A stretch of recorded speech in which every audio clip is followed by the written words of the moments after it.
आज की इस क्लास के अंतर्गत कक्षा 12वीं के लिए भूगोल का एक प्रश्न पत्र इस क्लास में हम कंप्लीट करेंगे।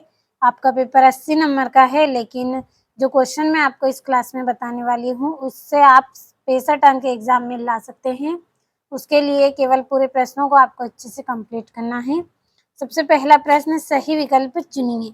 पहला है, निम्नलिखित में से कौन सा एक भौगोलिक स्रोत सूचना का भौगोलिक स्रोत नहीं है? तो कौन सा नहीं है? चंद्रमा में चट्टानों पदार्थों के नमूने, ये क्या है? भौगोलिक सूचना का स्रोत नहीं है। दूसरा है, एशिया महाद्वीप में सबसे अधिक जनसंख्या वाला देश है। कौन सा देश है? चीन। तीसरा है, निम्न में से कौन सी क्रियाएं प्राथमिक क्रियाएं नहीं है? तो कौन सी नहीं है? संचार। अगले प्रश्न की ओर बढ़ते हैं। चौथा है, निम्न में कौन सी रोपण फसल नहीं है? तो क्या है? गेहूं।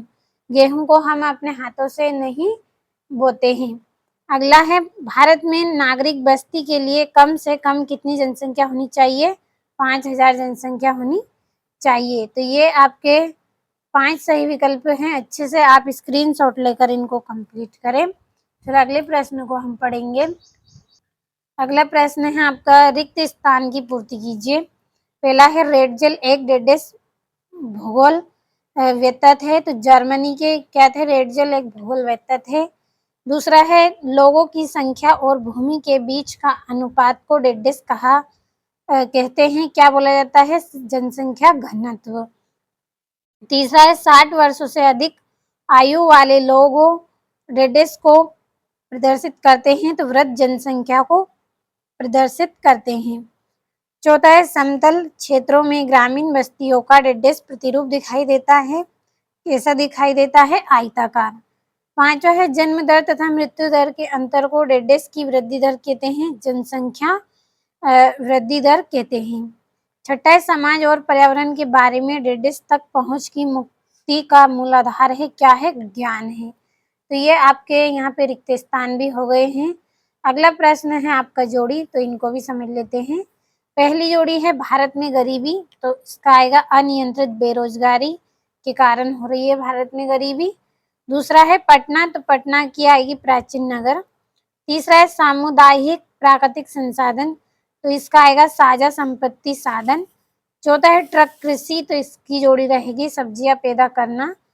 पांचवा है जनसंख्या नियंत्रण, तो इसकी जोड़ी रहेगी आपकी परिवार नियोजन के द्वारा ही क्या किया जाता है? जनसंख्या को नियंत्रित किया जाता है। तो दोनों प्रश्नों का पहले अच्छे से स्क्रीनशॉट ले, इसके बाद हमारे एक वाक्य में उत्तर है, इनको हम पढ़ेंगे। तो ये आपका अगला है, एक वाक्य में उत्तर। किसी देश का वास्तविक धन क्या होता है? उस देश के निवासी ही क्या होते हैं? उस देश का वास्तविक धन होते हैं। दूसरा है, कौन सी क्रियाएं प्रत्यक्ष रूप से पर्यावरण पर निर्भर करती हैं? प्राथमिक क्रियाएं होती हैं वो प्रत्यक्ष रूप से पर्यावरण पर निर्भर करती हैं। तीसरा है, विश्व नगरी का एक उदाहरण दीजिए। वांसी गठन। चौथा है, भारत सरकार ने कौशल विकास तथा उद्यमिता के लिए नीति कब बनाई? 2015 को। पांचवा है, भारत में किन दो देशों से सर्वाधिक प्रवास होता है? बांग्लादेश और पाकिस्तान से। छठा है, स्मॉल इज ब्यूटीफुल नामक पुस्तक किसने लिखी थी? सुभाकर ने लिखी थी। तो यहाँ से आप इनको भी अच्छे से कंप्लीट करें। इसके बाद हम अगले प्रश्न को पढ़ते हैं। अगला प्रश्न है आपका, सत्य असत्य बताइए। पहला है, भारत में मानव विकास रिपोर्ट योजना आयोग द्वारा तैयार की जाती है। तो ये आपका सत्य। दूसरा है, वाणिज्य पशुधन पालन में पशुओं की संख्या चारागाह की वहन क्षमता के अनुसार रखी जाती है। तो ये आपका सत्य है। तीसरा है, चलवासी पशुचारण एक प्राचीन निर्वाह व्यवसाय रहा। तो ये आपका सत्य। चौथा है, एशिया महाद्वीप में लिंग अनुपात सामान्यतः कम है। तो ये आपका सत्य।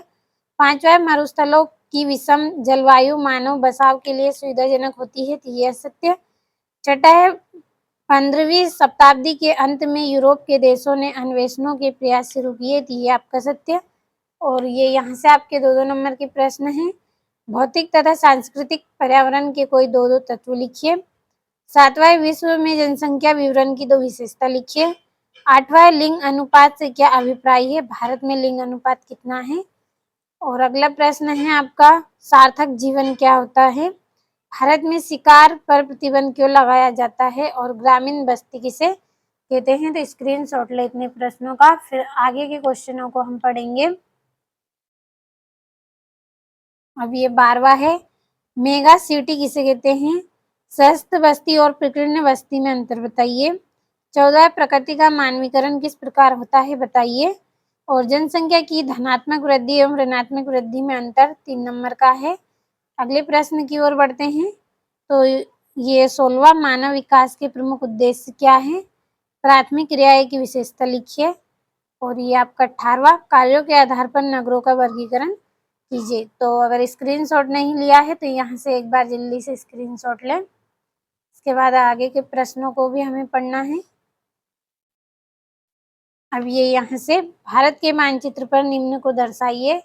और ये आपका 20वां, दोनों प्रश्न आपके 5-5 नंबर के हैं।